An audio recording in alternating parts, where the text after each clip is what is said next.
3, 2, 1. Yo, what's going on, people? We at Fully Charged in Farnborough. There's bare to look at, so I'm gonna just look at my top 5 favorite electric vehicles or electric stuff, and we're gonna see how far we go with the video from there.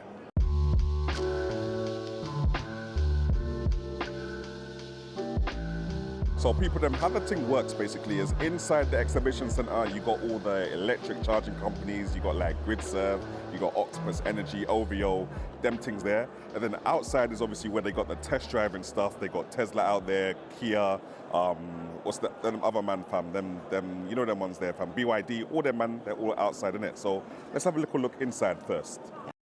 Now, people, you already know, I gotta start you guys off with the Tesla Cybertruck. Never have I ever seen one of these in real life. Do you know what though? It's not as tall as I thought it was gonna be off the ground kind of thing. Like we saw the Ford F-150 a couple blocks back and it was mad big, it was mad wide, mad tall. This thing is, yeah, it's kind of techie, it's kind of small and short kind of thing, but it's hella wham. My boy there in the background, he's like 6'3". He can see over the Tesla Cybertruck, but with the Ford F-150 there was no such thing as being able to see over that gigantic beast of a truck from. But yeah, no, that Tesla Cybertruck, it looks fast, it looks sturdy, hella sturdy from, like, even trying to poke the edges of it, thing was looking sharp. That thing is gonna cut you no matter what speed it's going if you're standing in the way of it. So yeah, fam, can't wait to actually get my hands on one. Next up is the other end of the scale when it comes to car sizes, the micro Leno. Again, this is one I've actually not seen in real life and I could not believe how ridiculously small it is. Like, I've seen the Renault Twizy here, that thing is small, that's a go-kart. This thing is even smaller than that. I thought it was a three-wheeler at one point. Ridiculously small, but ridiculously useful in areas like London where parking is a luxury, cause you could get that into any space, sideways, backways, upways, downways, back to front. Shame I couldn't get this one open though to actually sit inside and see how spacious it is, but hopefully we'll get to do that in the future. Now, if you're into motorbikes, this one definitely is for you, fam. This is like the Kawasaki Ninja of the electric bike world, fam. I think it's called the Verge TS Pro or something like that. I'll put it in the bottom of the screen somewhere. 3.5 seconds 0 to 60.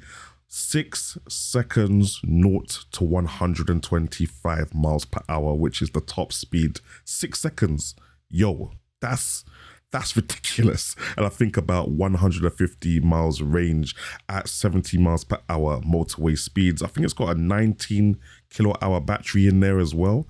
Fam, that is a performance bike. Performance. It's giving performance. It's feeling like performance. Yo, I would love to get a hands on these, but I'm not gonna lie, I'm too scared to ride it. It's got a little screen there as well, which is really kind of cool. Fam, yeah, this is probably one of the top 3 of what I've seen today. Now, the company I'm about to show you, they're called Outlandish, and what they've done to this ID Buzz is crazy, fam. Imagine, they've taken the ID Buzz now, they've converted it into a camper van in the back, so you got a desk there, you got like a sofa bed kind of situation, you got a couple bits of storage for your weekend camping trips, but imagine they've put everything on rails, so when you're using it as your work van during the week, you can slide out the sofa, slide out the desk, and put your work essentials in the back of the van to have it as a normal everyday work van during the week. And then when it's back to the weekend and you're doing your camping thing, you can literally slide in the sofa on the rails that are in the van and slide in any of your other weekend camping essentials within like 20 minutes kind of thing. The fact that it's so modular, that is wavy. And apparently the guys can set that up in 2 hours of receiving your van. That is definitely worth a look at. Now, this ugly thing right here is called the Morris Jr. It's actually a commercial vehicle for fleets and stuff like that. But for some reason, I like the look of it. It's almost as if it's the British version of the ID Buzz, fam. The interior has got me. They've got lots of mock-ups on their website of them, you know, making like a Royal Mail version or for whatever other company would need it. I like how it looks like a, I don't know, like a 1970s, 1960s style car with that grille on the front as well.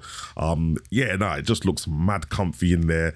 Inside looks all cool, the dashboard, and plenty of space in the back to do whatever you want. I'd love to see that other outlandish company convert one of these into the camper van kind of situation, fam. I'm in my camper era, fam. Who else in the comments is in the camper era with me? Now, we saw the Renault 5 earlier on in the day, electric yellow. It looked hella sick, it looked hella sporty. But what I wanted to actually add to this video was the Alpine A290, fam. In this metallic kind of matte silver situation that they got going on here, wavy looking car.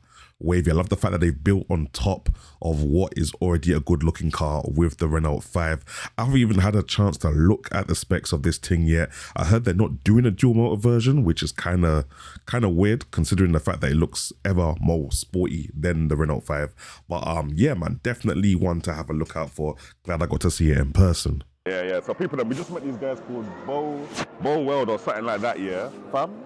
They got these Tesla scooters going on right here, fam. Look at this, fam. How's the thing looking like a Tesla Cybertruck? Let me spin the camera around. Let me actually spin the camera around. Look at this thing. This thing is wavy. Wavy. I'm gonna give you some B-roll of me on it in a second, but yo, this thing is a Mazda. So sick.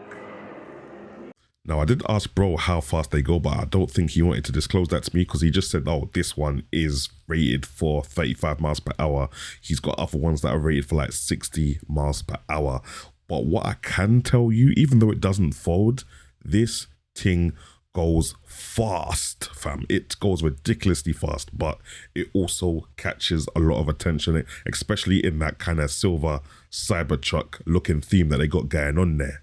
Anyway, people, then that's all I'm giving you for now. Unfortunately, because I didn't get to the venue early enough, I didn't get to book in any test drives, but it's no problem because any car I wanted to test drive, I've noted it down. I'm going to contact the manufacturer separately, get that all sorted out on a different day so I can do the test drive and a review at the same time, because test driving more than one car and reviewing them all on the same day is ridiculously hard, and I learned that at my last BYD experience, fam. So yeah, we'll get that done another day. Let me know if there's any cars that you want me to go on test drive, review, or give you my opinion on, and hopefully I'll catch you guys in the next one.